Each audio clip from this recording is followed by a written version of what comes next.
A little later in the season. Real Housewives of Salt Lake City, they hold snowflakes. Everyone holds. Obviously, I don't know why I'm telling Mike. He knows that totally. Friday, we've got more thunderstorms coming our way across parts of the west central part of the country, really northern plains. Saturday, we're going to do it again. We've got to watch portions of Nebraska and back into the Dakotas, also sections of the west, so western Colorado into Utah, portions of basically the Four Corners. Chances go up a little bit as we get into our Sunday. You notice that more vivid shade of red? That's because it's a little higher likelihood of severe weather as we get into our Sunday, parts of the eastern Dakotas. It would be North and South Dakota, likely area to see some severe weather to wrap up our weekend. Tomorrow, the threat zone again, Four Corners, or at least the northern part of the Four Corners. So now we're talking Utah and Colorado, up into Wyoming, back through Montana and the western high plains. So South Dakota, including Rapid City, Valentine, North Platte, Colby. These would be areas in western Nebraska and Kansas in play. We've got available energy, so that is building, as Mike mentioned. We've got the heat, we've got the moisture, and so you can see by tomorrow afternoon, things are picking up. Things are percolating here across sections of the middle of the country, across those areas that are more favored to see at least some isolated severe weather. It's not a slam dunk for like crazy amounts of severe weather, but there will be some severe storms out there. That includes close to the Denver area. Would not be surprised to see some storms there around that part of Colorado, but things get a little spicier into western Nebraska, northwestern Kansas, and of course watching parts of Wyoming, Utah, and Colorado. Then we look at Saturday's zone. Once again, it's the lowest end severe risk, so I don't think we'll see a ton of organized severe weather. I don't think we'll see a ton of severe warnings, but there will be some focused right over the Four Corners, and then again, western parts of the central and high plains. Sunday, now we've got temperatures soaring into the 90s, mid-90s for Pierre and for North Platte. Omaha, 98.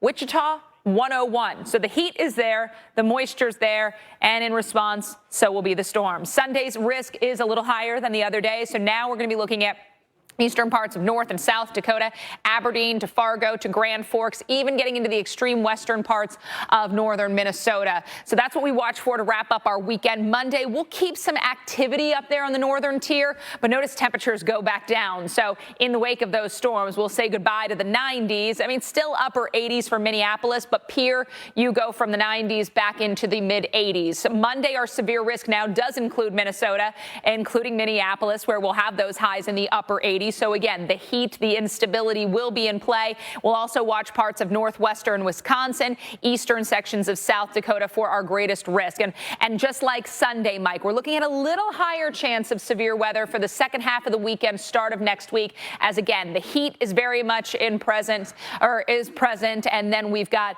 our system that's going to help to focus that severe weather. Alex, thanks for that.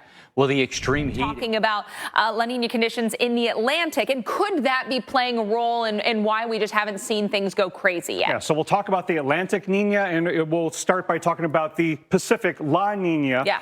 It's all going to be about sea surface temperatures and their anomalies, how they're different from average. And it turns out that the Atlantic Niña and the Pacific La Niña do not get along. No, they're rivals. Yes. There's only room for one Niña. Yes, but the Atlantic Niña is trying to make room and affect things. Now, East Pacific La Niña tends to allow for more hurricanes, less wind shear, and we've got the record warm temperatures here in the Atlantic. You look at that map, no problem. Yeah, that's why we're expecting a busy year. Now, the warm waters out here in the deep tropical Atlantic feed the intertropical convergence zone, that band of convection, and that feeds into the flow into Africa, the tropical waves. But the flow comes out of the southern hemisphere into the ITCZ, and that causes water to flow from south to north at the surface, and that cools the waters off down to the south. And sometimes you can get the waters to be too cool, and this is the Atlantic Niña starting to form. You get that upwelling because as that water's pushed north, then you have the cooler water from below replace that. Yes. So if this develops more into an Atlantic Niña, that could lessen the flow into Africa, lessen the rainfall, and in La Niña years, like we have this year, that we're going neutral to La Niña, like 2005, like 2013, we also had an Atlantic Niña, and that lessened the ability of the storms to form here in the tropical Atlantic. Could that be one reason why 2013 underachieved? But yes. But we look at 2005. We had Atlantic Niña, whole different situation. We didn't get the storms out there, but boy, they did come farther east. So just like this year, a neutral west. year headed to La Nina, an Atlantic Niña that prevented the storms from forming very quickly, but that's why they formed close to home. Could that be one of the calling cards of this year? That's not good news. No, not at all. We'll obviously see how it plays out, but just goes to show you that some cool water somewhere is not going to shut everything down. Nope.